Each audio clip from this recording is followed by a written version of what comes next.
राज्य परिषद सदस्य बीजेपी।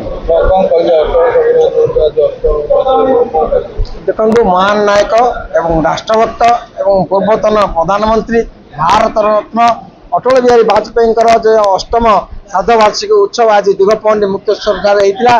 बहु संख्यार विभिन्न संप्रदाय विभिन्न गुणी ज्ञानी भद्र व्यक्ति माने आज यही उत्सव जोग देते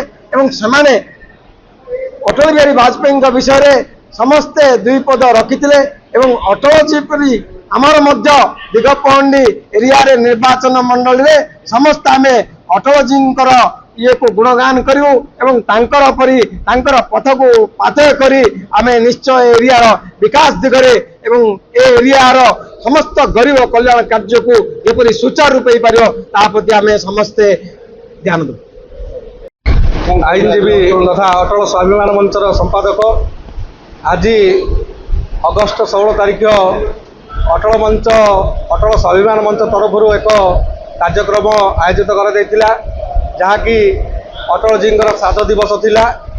उक्त कार्यक्रम को बहुत विद्वान ज्ञानी लोक मैंने आसी उपस्थित थिले एवं हजार हजार लोक आसिक जो सहयोग आम समस्त पाखे ऋणी कृतज्ञ। उक्त अनुष्ठान को अटल स्वाभिमान मंचर अध्यक्ष श्री कुंज बिहारी पंडा द्वारा गठित होता। आज को प्राय 3 वर्ष है उक्त कार्यक्रम को जारी रखा जायछि। यही अनुष्ठान मुख्य उद्देश्य लक्ष्य होछि गरीब लोक मानक साहाय्य करिबा, आर्थिक स्थिति नथिबा लोक मानक साहाय्य करिबा, रोगी व्याधि थिबा लोक मानक साहाय्य करिबा, सेमानकु कल्याण निमंते जहाँ जहाँ आवश्यक अच्छी सरकार पाखे पहुँचिकी से कार्यकारी करिबा। धन्यवाद।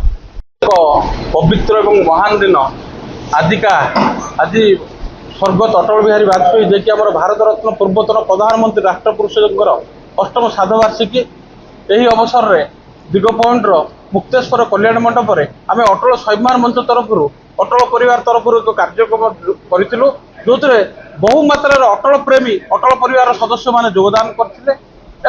आज अटल जी आम स्मृतिचारण कलु, पुष्पमाल्य है, प्रदीप प्रज्वलन है एवं अटल जी विषय बहु व्यक्त माने बहु मान्यवर व्यक्ति माने बहु विषय आलोचना कले तांकर कीर्ति तांकर गारिमा एवं से राष्ट्र पाई किपरि समर्पित थिले, राष्ट्र किपरि से जोड़े राष्ट्रीय नेता थिले एवं सब राष्ट्र ही चिंता ही करुले। से सब कहते देश रहा दरकार, सरकार रहू न रहू देश रही सरकार रही आम रहा।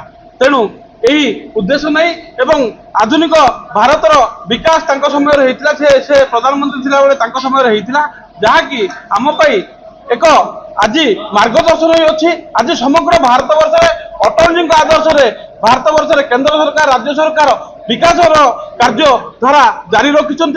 आमे मैंने अटल जी आदर्श अनुप्राणित हो कमल बंटन ठू आरंभ कर वृद्धाश्रम अनाथाश्रम सब प्रकार कार्यक्रम कर यही कार्यक्रम यही श्राद्धवार्षिक आपण मीडिया भाई मैंने बहु अटल प्रेमी योगदान कर समस्त को धन्यवाद अर्पण करुरोध करुच्ची आपण मैंने अटल जी आदर्श अनुप्राणित हो समाज सेवा करेंगे, देशर उन्नति करेंगे, लोक गरीब दुष्ट लोक पाखे पहुँचे और निजर कार्यक्रम जारी रखें। ये साधुवाद जनाऊँ समस्त को नमस्कार।